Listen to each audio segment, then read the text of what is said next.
QQQ, QLD, TQQQ를 들고 가면서 가장 위험한 순간은 폭락장이 아닙니다.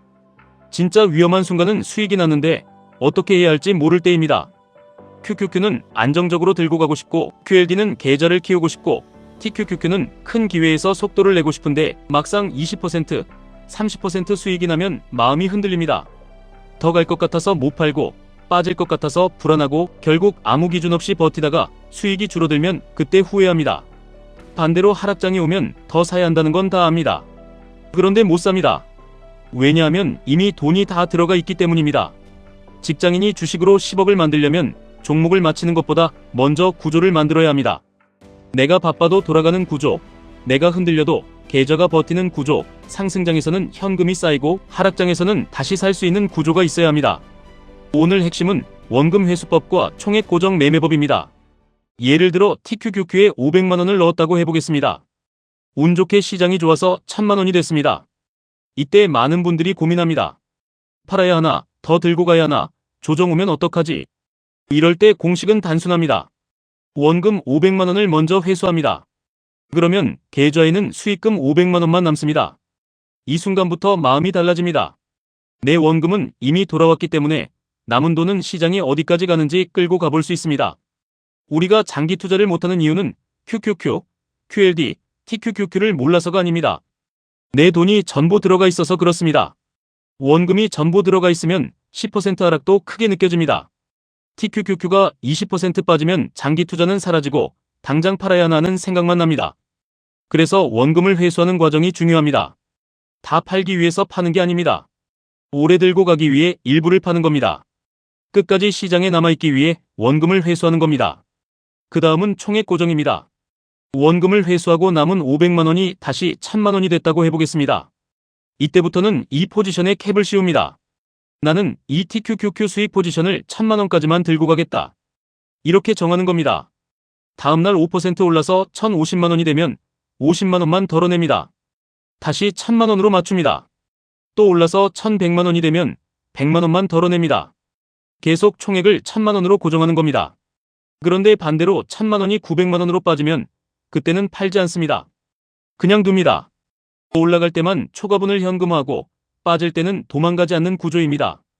이 방식의 장점은 분명합니다. 첫째, 시장에서 완전히 나가지 않습니다. 둘째, 상승장에서는 현금이 자동으로 쌓입니다. 셋째, 하락장이 왔을 때 진짜로 살 수 있습니다. 많은 분들이 폭락장에서 못 사는 이유는 용기가 없어서가 아닙니다. 현금이 없어서입니다. QQQ가 빠지고 QLD가 빠지고 TQQQ가 크게 빠지면 기회라는 걸 알지만 이미 계좌가 꽉 차 있으면 아무것도 못합니다. 그러다가 시장이 다시 올라가면 말합니다. 그때 샀어야 했는데. 하지만 그때 살 수 있는 사람은 미리 현금을 만든 사람입니다.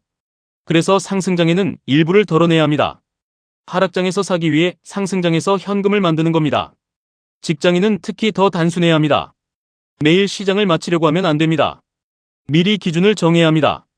예를 들어 QQQ가 전고점 대비 10% 빠지면 QLD를 조금 산다. 15% 빠지면 남은 현금의 절반을 QLD에 넣는다. 20% 이상 빠지면 QLD와 TQQQ를 나눠서 산다. TQQQ 비중이 전체 계좌의 20%를 넘으면 초과분은 줄이고 현금으로 둔다. 이렇게 정해놓으면 시장이 흔들릴 때 할 일이 보입니다. 기준이 없으면 공포에 팔고 기준이 있으면 공포에 삽니다. 많은 분들이 이렇게 물어볼 수 있습니다. 100% 수익이 안 나면 원금 회수법을 못하는 거 아닌가요? 처음부터 100%를 기다릴 필요는 없습니다. 내 그릇에 맞게 시작하면 됩니다. 내가 지금까지 가장 크게 먹어본 수익이 40%라면 처음에는 40%에서 일부를 회수해도 됩니다. 1000만원이 1400만원이 됐을 때 전부 원금 회수가 어렵다면 200만원이라도 빼보는 겁니다. 중요한 건 수익을 현금으로 바꾸는 경험입니다. 그 경험이 쌓이면 그릇이 커집니다. 처음에는 20%도 불안하지만 한번 회수하고 남은 돈을 끌고 가보고 조정장에서 다시 사보면 다음에는 50%도 버팁니다. 그 다음에는 100%도 버팁니다. 큰 돈은 지식보다 경험에서 나옵니다. 그리고 그 경험은 작은 돈으로 시작해야 합니다. 처음부터 큰 돈을 TQQQ에 넣으면 복리의 마법을 보기 전에 공포의 마법을 먼저 맞습니다. 500만원은 버틸 수 있어도 5천만원은 못 버틸 수 있습니다. 수익률이 문제가 아니라 금액이 문제입니다. 내가 감당하지 못하는 금액이면 좋은 ETF도 나쁜 투자가 됩니다. 그래서 QQQ로 바닥을 깔고 QLD로 계좌를 키우고 TQQQ는 큰 조정 구간에서만 속도를 붙이는 식으로 가야 합니다. QQQ는 생존입니다. QLD는 성장입니다. TQQQ는 속도입니다. 생존 없이 속도만 내면 사고가 납니다. 성장 없이 생존만 하면 10억까지 너무 오래 걸립니다.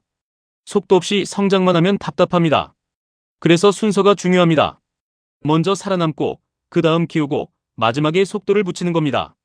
지금 목돈이 있는 분들은 시장이 높아 보이면 전부 넣지 마십시오.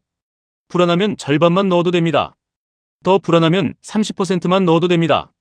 주식은 오늘 사느냐보다 산 다음 얼마나 버틸 수 있느냐가 더 중요합니다. 내가 10년 버틸 수 있으면 오늘의 고점도 지나가는 숫자가 될 수 있습니다. 하지만 10일도 못 버티면 좋은 자리에서 사도 결국 손절합니다.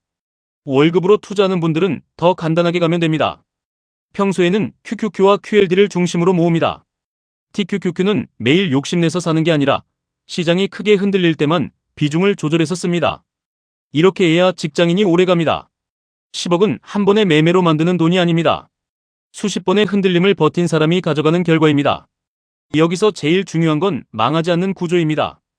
QQQ가 지루해 보여도 계좌의 중심에는 지루한 힘이 있어야 합니다. QLD가 많이 올랐다면 일부 수익을 현금화할 줄 알아야 합니다. TQQQ가 크게 올랐다면 욕심을 줄이고 원금을 회수할 줄 알아야 합니다. 반대로 시장이 무너졌을 때는 미리 만든 현금으로 다시 들어갈 수 있어야 합니다. 부자는 흥분해서 사지 않습니다. 부자는 기준으로 삽니다. 부자는 공포에 도망가지 않습니다. 부자는 공포가 오기 전에 현금을 만들어둡니다. 누군가는 상승장에서 수익률을 자랑합니다. 하지만 진짜 중요한 건 하락장 뒤에도 살아있는 계좌입니다. 누군가는 TQQQ로 하루에 크게 벌었다고 말합니다. 하지만 진짜 중요한 건 그 수익을 다음 하락장까지 지킬 수 있느냐입니다. 누군가는 QLD를 오래 들고 간다고 말합니다. 하지만 진짜 중요한 건 흔들릴 때 팔지 않을 구조가 있느냐입니다. 결국 QQQ, QLD, TQQQ도 같은 이야기입니다. 무엇을 사느냐보다 어떻게 들고 가느냐가 더 중요합니다. 그리고 어떻게 들고 가느냐보다 흔들릴 때도 실행할 수 있는 구조가 더 중요합니다. 오늘부터 종목보다 구조를 먼저 보십시오. 수익률보다 생존을 먼저 보십시오. 흥분보다 기준을 먼저 세우십시오. 원금 회수하고 총액 고정하고 하락장에 다시 사고 이 과정을 반복하는 사람이 결국 시장에서 오래 살아남습니다.